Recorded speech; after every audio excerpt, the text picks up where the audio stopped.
महाभारत के समय की बात है। पांचों पांडवों ने भगवान श्री कृष्ण से कलयुग के बारे में चर्चा की। उन्होंने श्री कृष्ण से पूछा कि कलयुग में मनुष्य कैसा होगा, उसके व्यवहार कैसे होंगे और उसे मोक्ष कैसे प्राप्त होगा। उनकी यह बात सुनकर भगवान श्री कृष्ण कहते हैं कि आप सभी भाई पास के ही जंगल में जाओ और जो कुछ भी दिखाई दे वह आकर मुझे बताओ। मैं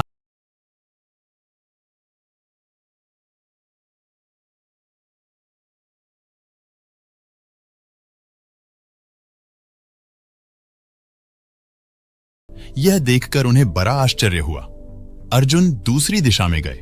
उन्होंने वहां देखा कि कोई पक्षी है जिनके पंखों पर वेद की ऋचाएं लिखी हुई है, पर वह पक्षी मुर्दे का मांस खा रहा है। उन्होंने जब यह दृश्य देखा तो उन्हें बड़ा आश्चर्य हुआ।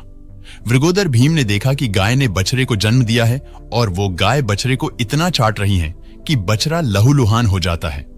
सहदेव ने देखा कि एक स्थान पर 6-7 कुएं हैं और आसपास के कुएं में पानी है, पर बीच वाला कुआं एकदम खाली है।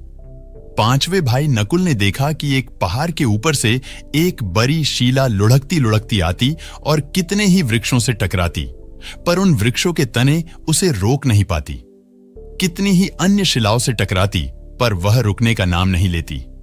अंत में वे एक बहुत ही छोटे से पौधे का स्पर्श होते ही वह स्थिर हो जाती। शाम को वे श्री कृष्ण के पास गए और उन्होंने जो जो देखा था वो सब उन्हें कह सुनाई। श्री कृष्ण सभी की बात को सुनते हैं और सबसे पहले युधिष्ठिर द्वारा देखे गए दृश्य पर कहते हैं कि कलयुग में ऐसे लोगों का राज्य होगा जो दोनों ओर से शोषण करेंगे, बोलेंगे कुछ और करेंगे कुछ। फिर वे अर्जुन द्वारा देखे गए दृश्य पर कहते हैं कि कलयुग में ऐसे लोग होंगे जो बड़े बड़े पंडित और विद्वान कहलाएंगे, किंतु वे यही देखते रहेंगे कि कौन सा मनुष्य मरे और हमारे नाम से संपत्ति कर जाए। संस्था के व्यक्ति सोचेंगे कि कौन सा मनुष्य मरे और संस्था हमारे नाम से हो जाए। हर जाति धर्म के प्रमुख पद पर बैठे विचार करेंगे कि कब किसका श्राद्ध है। चाहे कितने भी बड़े लोग होंगे, किंतु उनकी दृष्टि तो धन के ऊपर यानी कि मांस के ऊपर ही रहेगी। ऐसे लोगों की तादाद ज्यादा होगी जो दूसरों की संपत्ति को छीनने और अपना बनाने को आतुर होंगे, और कोई कोई विरला ही संत पुरुष होगा।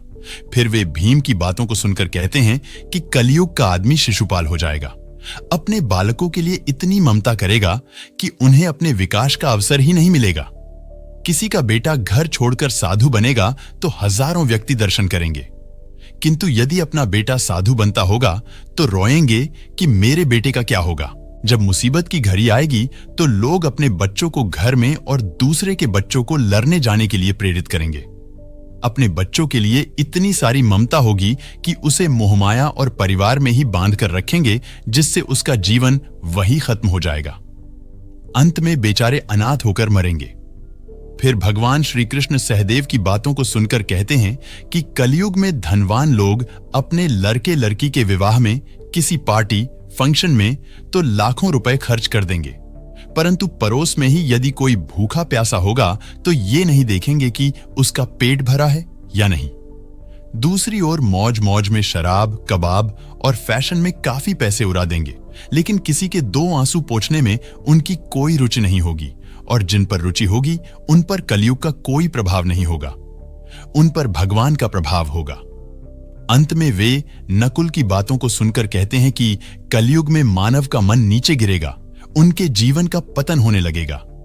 यह पतित जीवन धन की शिलाओं से नहीं रुकेगा और न ही सत्ता के वृक्षों से रुकेगा, किंतु हरिनाम के एक छोटे से पौधे से, हरि कीर्तन के एक छोटे से पौधे से मनुष्य का पतन होना रुक जाएगा। दोस्तों, श्री कृष्ण जितनी भी बातें पांचों भाइयों को बताते हैं वे सभी बातें कलयुग में यानी आज कल होती हुई दिखती ही। आपने भी अगर वीडियो